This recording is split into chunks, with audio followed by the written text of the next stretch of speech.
Okay, how to do a snake roll cast. It's very simple. First of all, get all the slack out of your line, which will happen after fishing, swinging through a run.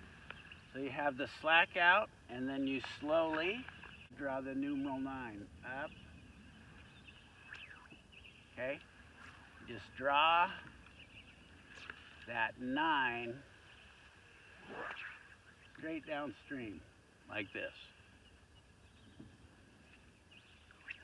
Okay, that's all you do. The problem comes after you've driven your 9, then you're in this position, and you kind of want to be more in this position to cast.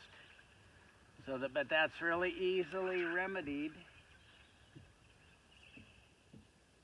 by just going from here, your 9, to here, circling up, going from here to here, and casting. There's the numeral 9. You can kind of draw it a little bit bigger than you might think, and you can go a little slower than you might think. Just get a few feet of line out the end of your rod.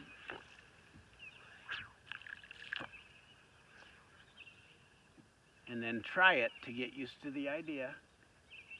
Up, forward, around, and it plants itself into the casting position. Just familiarize yourself with the cast, and then after you've done that, you cast it.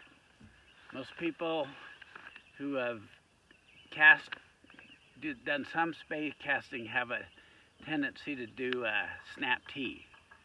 So you gotta slow yourself down, up, around, and back.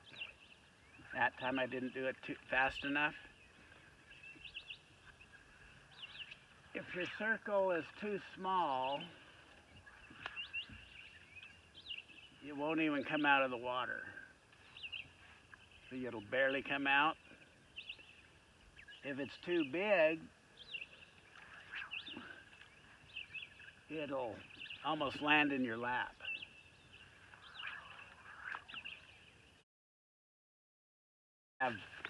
When you're actually doing one fishing, if you do it too big,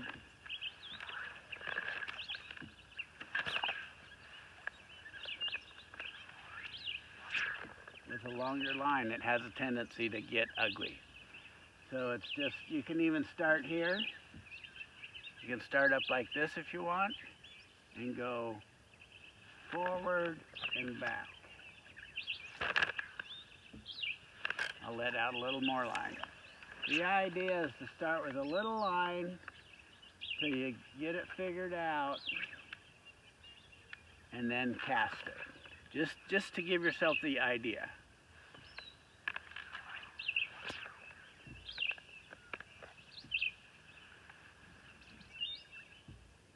Forward, around, cast. That is the basic nuts and bolts.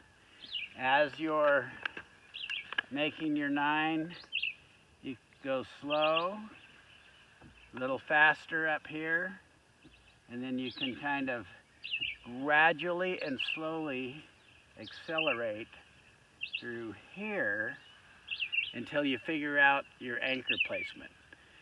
The best thing to do is to not try to describe it too much, but just get you started, and then you have to teach yourself this cast.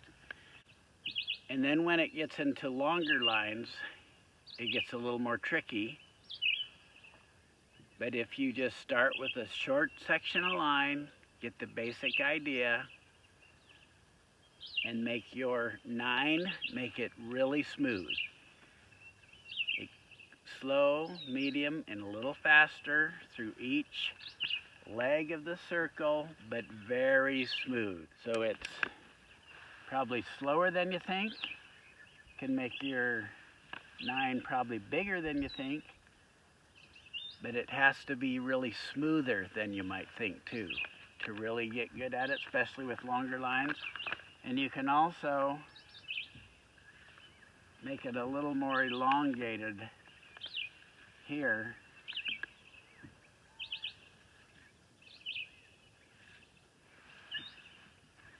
The other thing is, if you just concentrate on drawing it, like you're drawing this with your rod tip directly downstream, it'll all work out. And then you get in this position for the cast. So you can do your 9. Okay, you can do your 9.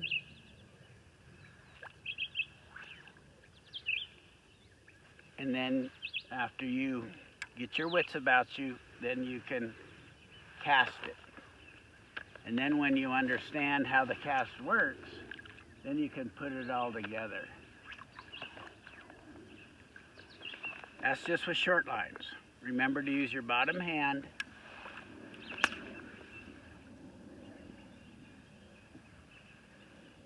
Pull, push, pull.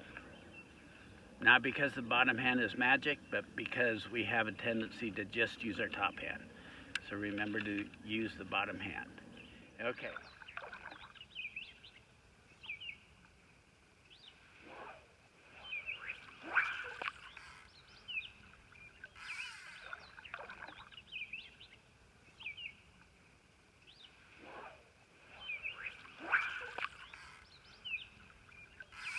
Okay, how to do a snake roll with a longer spey line.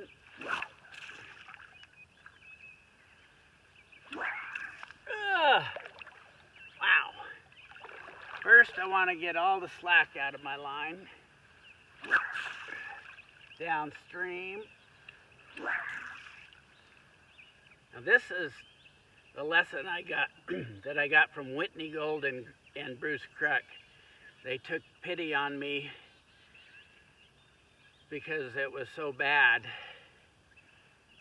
that they had mercy, and they showed me how they do it. And Bruce is a member of the Gale Force team.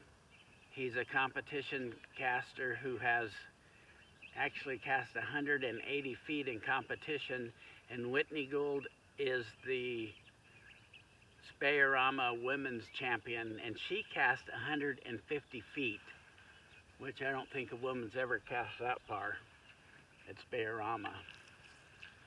That is I mean, there's a lot of guys who don't even cast that far at Spey-O-Rama. So this is a 65-foot line and a 14-foot rod, so it's almost a long belly. So I'll do it again, okay? Start with the rod behind me, lift, pull with my bottom hand.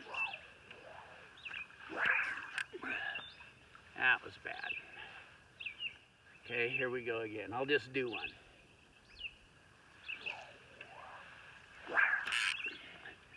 See if you can tell from the sound that one sucked. Okay, I'll do one. It's my left hand.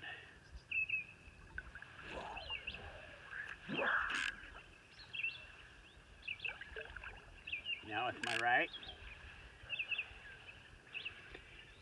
What really helped me just in learning to cast, you know, the snake roll, is it's got to be very smooth, and you want to keep I want to anyway, I don't know how everybody else does it.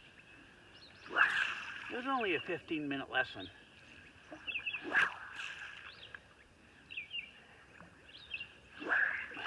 But I want to feel this smoothness throughout the whole cast. I want to feel the weight of the rod bending right through here. I want it slow, a little faster, and then fastest, but I want it nice and smooth. I want to feel the rod bending as much as possible throughout the whole cast, and in particular, keeping that bend in that rod and feeling it throughout the whole cast really helps me to keep in contact and control what I'm doing. If it gets too light feeling and you try to do it too fast, I lose contact, and then I don't even know where my anchor's gonna land. Oh, holy crap.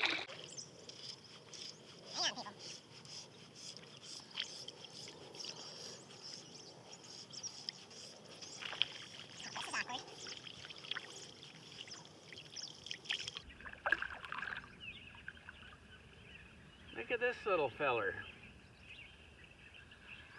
Who says I don't catch fish on my YouTube channel? Look at this nice little bluegill. Isn't that pretty? That's pretty sweet. Sorry, feller.